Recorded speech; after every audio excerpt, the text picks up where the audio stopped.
High court का निर्णय आया तो उस पे सरकार को अपना वचनबद्धता दिखानी थी।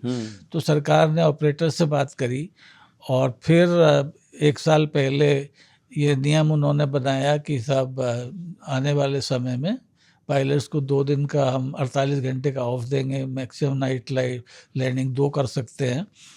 तो वो सारे नियमों को 1 जनवरी से सरकार ने एक नोटिफिकेशन दिया।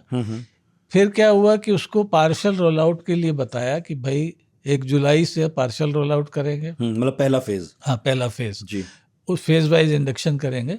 दूसरा जो है 1 नवंबर से उसका पूरा रोल आउट करेंगे। तो इंडिगो और सारे ऑपरेटर्स ने उस चीज़ को उनको इन्फॉर्म भी करा गया और इस पे मंत्रालय में चर्चाएं हुई हैं और डीजीसीए से भी चर्चा हुई। ऐसा नहीं कि कोई अचानक से सर्कुलर भेज दिया गया। और इस तरह के पॉलिसी डिसीजन जब भी होते हैं तो होते रहते हैं। और इंडिगो को भी पहले से पता था, सारे ऑपरेटर्स को पहले से पता था कि ये पॉलिसी आ रही है।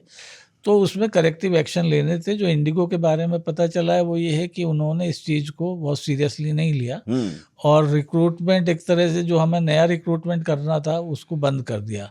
कुछ इसमें कारण इकोनॉमिक भी हो सकते हैं कि उनकी इच्छा थी कि भाई अपनी कॉस्ट कम करी जाए, क्योंकि एविएशन इंडस्ट्री पे इकोनॉमिक प्रेशर बहुत रहते हैं।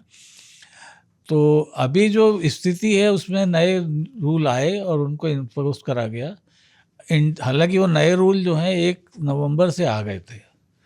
अब ये जो क्राइसिस है ये सडनली 2 दिसंबर से नोटिस आनी शुरू हुई और जो 3 और 4 दिसंबर तक तो आते आते स्थिति पूरी तरह बेकाबू हो गई थी।